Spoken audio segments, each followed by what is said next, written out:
मोदी की गारंटी 2 करोड़ रोजगार का जवाब दे दे मोदी जी खुद। भाजपाइयों में तो दम नहीं है। मोदी जी 2 करोड़ रोजगार की गारंटी का वादा बता दें। मोदी जी काला धन वापस लाने का वादा बता दें। मोदी जी 15 लाख खाते में डालने का वादे की गारंटी बता दें। मोदी जी पे तो उनकी पत्नी जसोदा बेन को गारंटी नहीं है, भरोसा नहीं है। देश की जनता को क्या भरोसा होगा। 15 लाख खाते में आने की बात से शुरू हुई ये सरकार 5 किलो राशन पे आके टिक गई है। पूरे देश में ये संदेश था, हर जगह जनता से किसी से पूछो तो कहा नहीं जी आ रही है कांग्रेस। मोदी जी अगर आप 450 रुपये का सिलेंडर राजस्थान और छत्तीसगढ़ में देने के लिए वादा कर रहे हैं तो आपको तत्काल प्रभाव से पूरे देश को 450 का गैस सिलेंडर देना चाहिए। जनता अब इस बात के लिए चिंतन करे कि भाई क्या हुआ, क्या हमारा 500 का जो सिलेंडर गरीब तक पहुंचता था वो उसको पसंद नहीं था। क्या चिरंजीवी योजना में जो गरीबों को मुफ्त इलाज मिल रहा था वो गरीब जनता को पसंद नहीं था। पूरा देश इस परिणाम से अवाक है। भाजपा के बड़े बड़े नेता मुझे फ़ोन करके इस बात के लिए 10 दिन पहले से कह रहे थे कि नहीं आपके तीनों राज्यों में बनेगी सरकार। बांग्लादेश प्रति व्यक्ति आय में हमसे आगे कैसे निकल गया है। अफगानिस्तान का रुपया जो अभी 4-5 साल पहले तक हमसे नीचे था, अब हमारे ₹1.25 के बराबर अफगानिस्तान का 1 रुपया हो गया है। तो मोदी जी सेमीफाइनल जीत गए, फाइनल हारेंगे। 5 राज्यों के विधानसभा चुनावों के नतीजे सामने आ गए, लेकिन इन सब के बीच सबसे बड़ी जो चर्चा रही वो रही कांग्रेस की हार। मध्य प्रदेश, छत्तीसगढ़ और राजस्थान, तेलंगाना में तो कांग्रेस को बहुमत मिली, लेकिन सबसे बड़ा जो छत्तीसगढ़ को माना जा रहा था कि कांग्रेस की सरकार वहाँ रहेगी, वहाँ कोई एग्जिट पोल भी उस तरह से नहीं दिखा रहा था। लेकिन कांग्रेस का 2 राज्यों से सफाया हो गया और मध्य प्रदेश में जहाँ 163 सीटें बीजेपी को मिली हैं, कहीं ना कहीं कहा जा रहा है कि कांग्रेस के अंदर की गुटबाजी और कमलनाथ का गुरूर कांग्रेस को लो डूबा। तो हम इन सब चीज़ों पे बातचीत करने के लिए, चर्चा करने के लिए बनारस में मौजूद है और हमारे साथ कांग्रेस पार्टी के वरिष्ठ नेता वैभव कुमार त्रिपाठी जी मौजूद हैं। उनसे हम बातचीत करेंगे और जानेंगे कि वो पूरे चुनावों के नतीजों को कैसे देखते हैं और क्या कारण रहा जिसकी वजह से कांग्रेस चुनाव हारी। सर बहुत बहुत स्वागत है आपका। जी धन्यवाद। आप इन 5 राज्यों में जो 3 राज्यों में कांग्रेस की हार हुई है, आप इसको कैसे देखते हैं, क्या वजह आपके हिसाब से रही? देखिए, जनादेश है और जनता ने जो आदेश दिया है उस जनादेश को हम सिरोधार्य करते हैं और हार स्वीकार करते हैं। तेलंगाना के लोगों ने जो हमारी योजनाओं पर विश्वास जताया है उनका हम आभार प्रकट करते हैं, धन्यवाद देते हैं। लेकिन कांग्रेस हमेशा ही गरीबों के हित की बात करने वाली पार्टी रही है और कांग्रेस ने देश का निर्माण किया है। इस 10 साल के नरेंद्र मोदी के सरकार में प्रचंड महंगाई है, बेरोजगारी है, भ्रष्टाचार चरम पे है। इन सब के पहिए के बीच जो गरीब जनता पिस रही है उसमें राहत देने का काम किया कांग्रेस की सरकार ने। गहलोत जी ने बिजली बिल माफ़ किया, इंदिरा रसोई की योजना शुरू की जिसमें 8 रुपये में पौष्टिक अच्छा भरपेट भोजन गरीब किसान मजदूर को मिलता था, तो वो उससे राहत थी, महंगाई में राहत थी। कारण क्या रहा? मैं कंप्लीट कर रहा हूँ। किसानों के लिए बिजली मुफ्त दी, चिरंजीवी योजना जिसमें 25 लाख तक का गरीबों का मुफ्त इलाज होना था और बेहतरीन इलाज होना था। इस बात के लिए जो अमीर लोग थे, कुछ कॉरपोरेट जो हॉस्पिटल में थे, उन्होंने बड़ा विरोध भी किया, लेकिन सरकार ने कहा कि नहीं जी, हमको गरीबों को उनका हक देना है, ये हमारा लक्ष्य है और हम उसको करेंगे। अशोक गहलोत सरकार ने 500 रुपये का गरीबों को सिलेंडर देने की बात की और 500 रुपये के गरीबों को सिलेंडर मिल रहा था। तो ये सारी जो चीज़ें थीं, ये गरीबों को इस महंगाई में, बेरोजगारी में राहत देने वाली बात थी। हाँ, जनता चुनाव में हार जीत एक अलग पर्सपेक्टिव है, तो भाई हार हुई है तो हम हार स्वीकार करते हैं, लेकिन वहाँ की जनता अब इस बात के लिए चिंतन करे कि भाई क्या हुआ, क्या हमारा 500 का जो सिलेंडर गरीब तक पहुंचता था वो उसको पसंद नहीं था। क्या चिरंजीवी योजना में जो गरीबों को मुफ्त इलाज मिल रहा था वो गरीब जनता को पसंद नहीं था। क्या इंदिरा रसोई में जो मात्र 8 रुपये में भर पेट पौष्टिक भोजन गरीबों को, मजदूरों को, किसानों को, छात्रों को, युवाओं को मिल रहा था वो पसंद नहीं था। बिजली बिल की माफ़ी, जो सस्ती दर पे बिजली और किसानों के लिए मुफ्त बिजली की योजना थी, वो उचित नहीं थी। महिलाओं को आर्थिक मदद जो मिलती थी वो उचित नहीं थी। तो जनता ये सोचे। लेकिन एक बात और मैं कल से देख रहा हूँ, बहुत हलचल है, बहुत सारे लोगों का मुझे फ़ोन भी आया। पूरा देश इस परिणाम से अवाक है।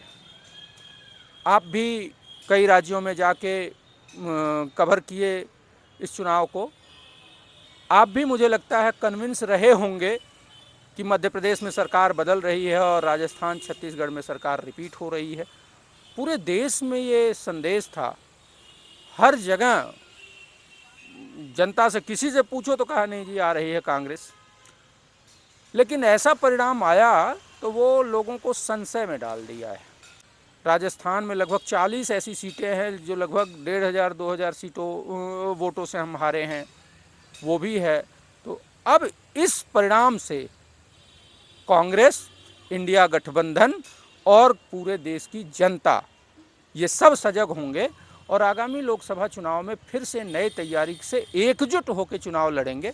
और हम ये उम्मीद करते हैं और हम इसके समीक्षा के बाद वैसे ही कदम उठाएंगे जो आवश्यक कदम हैं, जिससे कि हम 2024 में इस जनविरोधी सरकार को उखाड़ फेंकें। एक बात मैं और इसमें ऐड कर दूं, मोदी जी ने राजस्थान की अशोक गहलोत सरकार की योजनाओं को आगे बढ़ाने की बात कही। मोदी जी ने 450 रुपये का सिलेंडर छत्तीसगढ़ और राजस्थान में देने की बात कही। मोदी जी ने पेट्रोल डीजल के दाम की समीक्षा करने की बात कही। तो मैं ये बात कहता हूँ, मोदी जी से ये मांग करता हूँ कि मोदी जी, अगर आप 450 रुपये का सिलेंडर राजस्थान और छत्तीसगढ़ में देने के लिए वादा कर रहे हैं, तो आपको तत्काल प्रभाव से पूरे देश को 450 का गैस सिलेंडर देना चाहिए। तत्काल प्रभाव से पेट्रोल डीजल के दाम की समीक्षा करनी चाहिए। तत्काल प्रभाव से आपको जो छत्तीसगढ़ में आपने कहा कि 3100 रुपया क्विंटल का हम धान का रेट देंगे, बोनस भी देंगे, तो आपको तत्काल प्रभाव से छत्तीसगढ़ में जो वादा आपने किया है उसको छत्तीसगढ़ को तो दीजिए ही, और आपको पूरे देश में भी धान के जो समर्थन मूल्य को है वो 3200 कर देने की आवश्यकता है। अब ये देखना है, जनता भी इस बात को विचार करेगी कि जो मोदी जी 450 का सिलेंडर छत्तीसगढ़, राजस्थान में देने के लिए कह रहे थे, क्या वो पूरे देश को 450 का गैस सिलेंडर देते हैं। और कहा जा रहा है कि जो ये हार हुई है कांग्रेस की कहीं ना कहीं अंदर गुटबाजी हुई और मध्य प्रदेश में कमलनाथ का गुरूर बड़ा लोग बात कर रहे हैं कि उनके गुरूर की वजह से हमारे, जब अखिलेश के बारे में पूछा गया तो वो इस तरह बोलते हैं, अखिलेश ज्योतिराज सिंधिया का मैं वीडियो देख रहा था, वो भी कहते भाई सम्मान करना चाहिए, आपकी विचारधारा अलग हो सकती है। एक तो आप इंडिया गठबंधन में भी और इस तरह से बयानबाजी नहीं, देखिए ऐसा है कि ये समीक्षा का विषय है। मैं ये मानता हूँ कि भाषा की शुचिता राजनीति में बनी रहनी चाहिए, लेकिन बहुत लोगों ने कहा है तो मैं उसमें नहीं जाना चाहता। एक बात जान लीजिए, जीत के 100 भतार, हार होती है विधवा, ये परंपरा रही है। कोई व्यक्ति अगर किसी भी तरीके से जीत गया तो लोग उसके 100 बहाने बताते हैं, ये ऐसा हुआ, ये ऐसा हुआ। उसी तरीके से जब किसी की हार हो जाती है तो उसके लिए तो हजारों अवगुण लोग बताने लगते हैं। तो मैं ऐसा कैसे मान लूँ? कहीं ना कहीं वजह तो निकालनी पड़ेगी। नहीं, वो समीक्षा का विषय है और कांग्रेस पार्टी इसके लिए समीक्षा करेगी। और मैंने कहा आपको कि भाषा की शुचिता बहुत आवश्यक है। दूसरी चीज़, गुरूर, ये सब मानव स्वभाव है, किसके अंदर है किसके अंदर नहीं है मैं उस पर नहीं जाता हूँ। और किसी पे व्यक्तिगत टिप्पणी करने की बजाय मैं ये मानता हूँ कि हम अपनी योजनाओं का, अपनी घोषणाओं को जनता तक उस तरीके से नहीं पहुंचा पाए। प्रचार, मोदी जी 100 रुपये का काम करते हैं, 1000 रुपये प्रचार में खर्च करते हैं। कांग्रेस ऐसा नहीं करती। कांग्रेस ने हमेशा ही गरीबों के लिए 500 रुपये का सिलेंडर दिया, पूरे देश में चर्चा है कि नहीं है। चिरंजीवी योजना की पूरे देश में चर्चा है कि नहीं है। लोग तो शौक में हैं भाई कि चिरंजीवी जैसी योजना चलाने वाली सरकार कैसे हार गई। मामला ये है कि मोदी जी झूठ बोलने के लिए जाने जाते हैं। मोदी जी के चेहरे पे तो चुनाव जीता इन्होंने। नहीं, देखिए ऐसा है कि मोदी जी तो किनारे भी हो गए थे। मोदी जी जब भाई इत्तेफाक से चुनाव परिणाम इधर आ गए तो मोदी जी शाम को आके क्रेडिट लेने लगे। लेकिन सच्चाई ये है कि भाजपा के बड़े बड़े नेता मुझे फ़ोन करके इस बात के लिए 10 दिन पहले से कह रहे थे कि नहीं, आपके तीनों राज्यों में बनेगी सरकार। तो ये तो भाजपा के लोग भी अवाक हैं भाई। चलिए, हार हुई है। आगे तो जनता ने शायद पसंद किया मोदी को। नहीं नहीं, तो कोई बात नहीं ना। अब जनता ये सोचे कि 500 का सिलेंडर उचित था या 1200 का सिलेंडर उचित है। ये पूरे देश के लोग भी तो अवाक हैं। पूरे देश के लोग जो ये बात कह रहे थे कि 500 का सिलेंडर जो कांग्रेस का मॉडल है राजस्थान का, वो उसको पूरे देश में लागू करेगी कांग्रेस, वही मांग तो हम कर रहे हैं कि चलिए भाई ठीक है, हम राजस्थान में हार गए हैं, आप 500 का सिलेंडर पूरे देश में, 450 का आपने वादा किया था, पूरे देश को 450 का सिलेंडर दीजिए। जनता को राहत से यही कांग्रेस अपना जनहित का एजेंडा लेके आगे बढ़ रही है और कांग्रेस उस जनहित के मुद्दे पे ही खड़ी है। हार जीत अपनी जगह है, हम उस हार को भी स्वीकार करते हैं, तेलंगाना को जीत को भी स्वीकार करते हैं, और जो हम विचारधारा की लड़ाई लड़ रहे हैं, जो समता समानता की बात कर रहे हैं, गरीब हित की बात कर रहे हैं, वो हम आज भी कर रहे हैं, कल भी करते रहेंगे। अच्छा, मैं रोकूंगा आपको। मैं देख रहा था कि एक और नया नारा निकल कर आया है, मोदी की गारंटी। कल से खबरों में बड़ा बना हुआ है, आप इसको कैसे देखते हैं? मोदी की गारंटी 2 करोड़ रोजगार का जवाब दे दे मोदी जी खुद।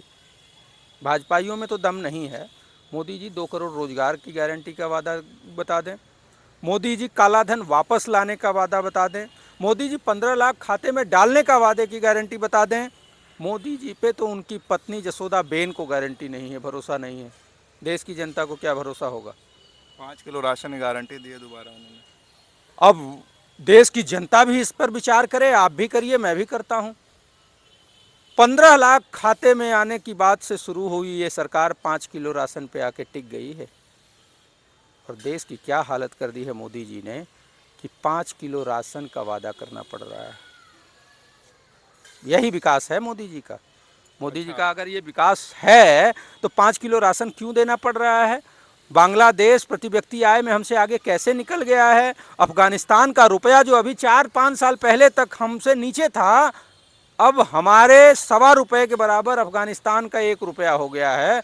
सोच लीजिए, जिस अफगानिस्तान को हमने आर्थिक मदद दे के वहाँ इंफ्रास्ट्रक्चर डेवलप किया, वहाँ का करेंसी हमसे ज़्यादा प्रभावशाली मजबूत हो गया। हम, मोदी जी कहा करते थे 2014 चुनाव में कि जिस देश का करेंसी गिरता है उस देश का प्रधानमंत्री गिरा हुआ होता है। मोदी जी, उस टाइम 69 रुपये का $1 होता था, आज 83-84 रुपये का $1 है। आप कितने गिरे? जी, अच्छा, मैं एक दो सवाल लास्ट और करूंगा। 2024 का इलेक्शन जो था, उसके लिए कहा जा रहा था कि ये 5 राज्यों के चुनाव हैं, सेमीफाइनल है। अब तो रास्ता बीजेपी के लिए साफ है। नहीं नहीं, ऐसा नहीं, मैं ये इसको ऐसे नहीं मानता। देखिए, है क्या कि गेम और चुनाव ये दोनों अलग अलग चीज़ें हैं।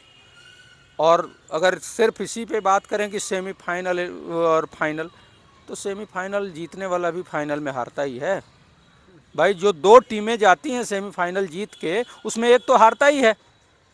तो मोदी जी सेमीफाइनल जीत गए, फाइनल हारेंगे, 2024 हारेंगे। कि उत्तर प्रदेश के अजय राय जो हैं, कांग्रेस पार्टी के अध्यक्ष, उन्होंने कहा कि हम 80 सीटों पर लड़ने के लिए तैयार हैं। देखिए, ऐसा है कि पार्टी तो तैयारी पूरे सीटों पे ही करती है भाई। अखिलेश जी गए मध्य प्रदेश, अखिलेश यादव कह रहे थे हम 65 पर लड़ रहे हैं। अरे अखिलेश जी 543 पे लड़ लें। अखिलेश जी गए ना, अरे सुन लीजिए ना, अरे फिर अब आप, मैंने क्या कहा, आप उसको घुमाइए नहीं ना। हर पार्टी अपने संगठन के लेवल पे पूरी सीटों पे तैयारी करती है। जब गठबंधन में सीट शेयरिंग का फार्मूला, जो लोग उसमें निर्धारण के लिए रखे गए हैं, 12 लोगों की जो कमेटी है, वो डिसाइड करेगी ना कौन कितने सीटों पे लड़ेगा, कहाँ कहाँ लड़ेगा। वो सारी चीज़ें हैं, अभी वो प्रक्रियागत है, तो उस पर बहुत टिप्पणी ना करें।